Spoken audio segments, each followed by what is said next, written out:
अस्सलाम वालेकुम मेरे समझदार पाकिस्तानियों। मेरा नाम रेहान तारिक है और आप मेरा यूट्यूब चैनल और फेसबुक पेज देख रहे हैं। करोड़ा दरूद आका दो जहां नबी मेहरबान मोहम्मद मुस्तफ़ा सल्लल्लाहु अलैहि वसल्लम पर।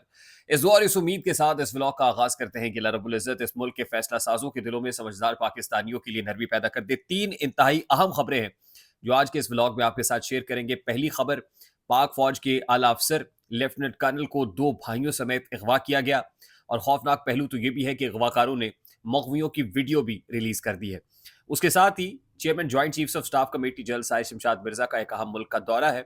और फिर जो सबसे अहम खबर आज के इस व्लॉग की है वो ये कि पाकिस्तान मुस्लिम लीग नून ने तहरीक इंसाफ की एक और विकेट गिरा दी है। इलेक्शन कमीशन ऑफ पाकिस्तान के साथ मिलकर, यानी अंपायर के साथ मिलकर अगर ये कहा जाए, तासुर ये है, तासुर मौजूद है कि ऐसा हुआ है। और हुकूमत मिशन एक्सटेंशन में बड़ी तेजी से आगे बढ़ रही है। आज कौमी असम्बली का इजलास है, सेनेट का इजलास भी आज बुलाया गया है, वफाकी काबीना का इजलास भी आज होगा।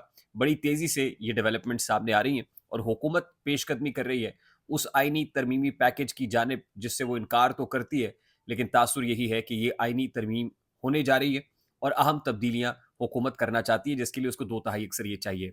अब दो तिहाई अक्सरियत के लिए हर मुमकिन और हर सतह पर कोशिश हो रही है।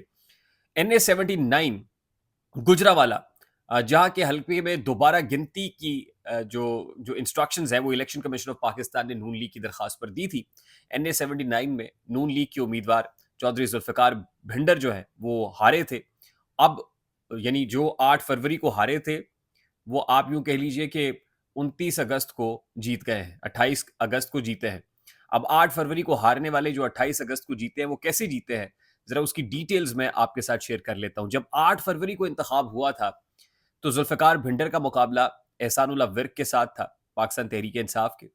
एहसानुल्लाह विर्क ने यहां से 1,04,023 वोट हासिल करके कामयाबी अपने नाम की थी, जबकि इनके मद्दे मुकाबिल जो जुल्फिकार भिंडर थे इनके 99,635 वोट थे। यानी अच्छा खासा डिफरेंस, तो यानी को बहुत ज्यादा बड़ी लीड के साथ नहीं था।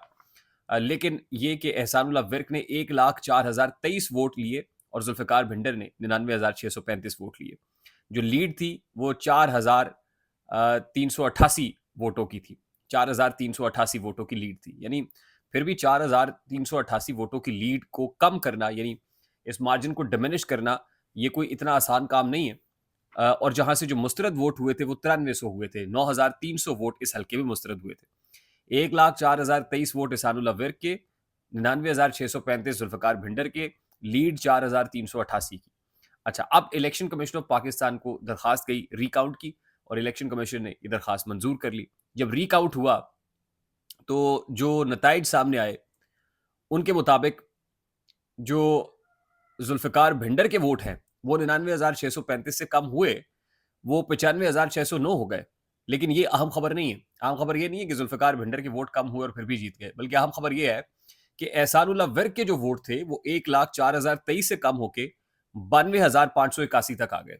यानी आप अंदाजा कीजिए कि 92,581, इसका मतलब मैं आपको बताता हूं ये है कि 14,000, यानी जो जुल्फिकार भिंडर के सिर्फ और सिर्फ वोट है वो 11,442 मुस्तरद हुए।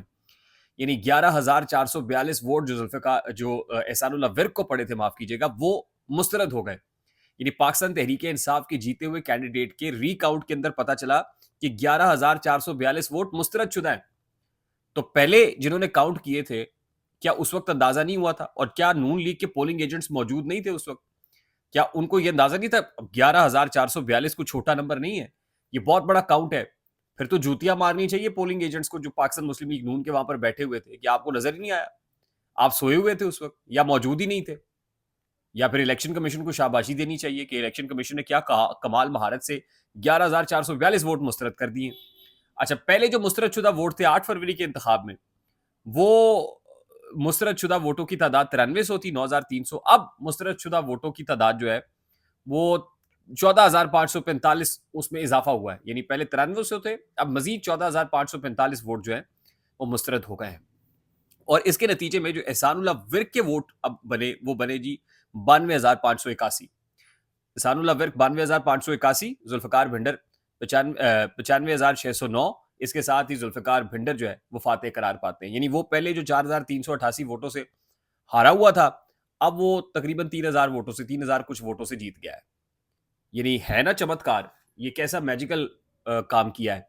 तो इस तरीके से जुल्फ़िकार भिंडर ने NA-79 की नशिस्त अपने नाम कर ली है और पाकिस्तान मुस्लिम लीग नून की नशिस्तों में एक नशिस्त का इजाफा हो गया है। तहरीक इंसाफ की एक और विकेट गिर गई है और नंबर गेम के अंदर भरपूर और सर तोड़ कोशिश की जा रही है कि पाकिस्तान मुस्लिम लीग नून लेड कोलिशन गवर्नमेंट 2 तिहाई अक्सरियत करा ले और इस्टेब्लिशमेंट का प्लान भी एग्जीक्यूट हो जाए, कामयाब हो जाए और स्टेटस को भी बरकरार रहे। तो पहली जो इंपॉर्टेंट खबर है वो तो ये है। दूसरी आम खबर पाक फौज के लेफ्टिनेंट कर्नल खालिद गुल हैं और उनके जो भाई हैं Asif Khan assistant commissioner cantonment board है और जो कर्नल लेफ्टिनेंट कर्नल खालिद गुल हैं वो पाक फौज के आला अफसर हैं और बताया ये गया कि वो छुट्टी पे आए हुए थे। इनका जो इलाका है वो डेरा इस्माइल कुलाची का इलाका है, डेरा इस्माइल खान में। और यहाँ पर वो अपने वालिद के फ्यूनरल को अटेंड करने के लिए नमाज जनाजा पढ़ने के लिए आए थे। वालिद इनकी वफात पा गए। नमाज जनाजा के बाद जो ज़ाहिर है लोग ताज़ियत के लिए आते हैं, उनसे मिलने के लिए ये मस्जिद में मौजूद थे कि पता चला कि वहाँ मकामी जो मस्जिद है, वहाँ से ये मिसिंग हो गए। और ना सिर्फ ये मिसिंग हुए, बल्कि इनके 2 भाई भी इनके साथ ही मिसिंग पर्सन्स बन गए और जो इनके जो 2 भाई हैं, वो भी सरकारी ऑफिसर्स हैं।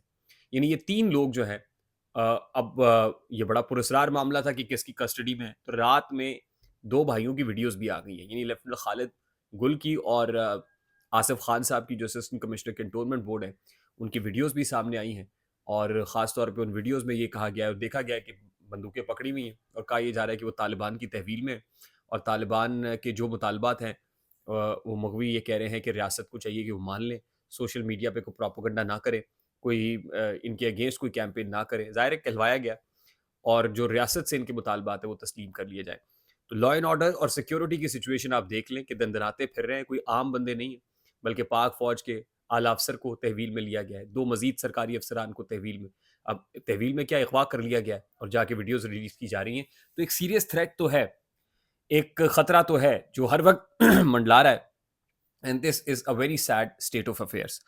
दूसरी दूसरी इंपॉर्टेंट खबर जो है वो जनरल साहिर शमशाद मिर्ज़ा से है जिन्होंने ओमान का दौरा किया है और सल्तनत ओमान के दौरे में उन्होंने चेयरमैन जॉइंट चीफ से भी मुलाकात की है, सर्विसेज चीफ्स के साथ भी मुलाकात हुई है और दो तरफ़ा ताल्लुकात को फ़रोग़ देने पर तबादला ख्याल हुआ है और उसके साथ साथ जो सिक्योरिटी डोमेन है उसके अंदर ताउन पर बात हो रही है। तो ये बड़ा इंपॉर्टेंट दौरा है और ख़ास तौर पे ये जो इस तरह के दौरे हैं वो बहरीन के हों या ओमान का हो। बहरीन का आपको पता है कि chief of the army staff का दौरा था। तो ये आपस में आर्म्स एम्यूनेशन कुछ ट्रेनिंग्स जो दो तरफ़ा मशक़ें हैं, उस लिहाज से खलीजी ममालिक का पाकिस्तान और पाकिस्तान की जो आर्म्ड फोर्सेस हैं, उनके साथ बड़ा गहरा ताल्लुक है और जो स्किल्ड वर्कशॉप्स हैं, ट्रेनिंग्स हैं, मशक़ें हैं वो बुनियादी तौर पे मुश्तरका मशक़ें की जाती हैं। तो ये इस लिहाज से इंतहाई अहमियत का हामिल है। आई होप मेरी बात आप तक पहुँची होगी, अगर पहुँच जाए तो वीडियो को लाइक और शेयर करना मत भूलिएगा। चैनल पे नए तो चैनल को सब्सक्राइब कर लीजिएगा, बेल आइकन ज़रूर दबाइएगा। मुझे रेहान तारिक को इजाज़त दीजिए, अपना बहुत सारा ख़्याल रखिएगा। अस्सलाम वालेकुम।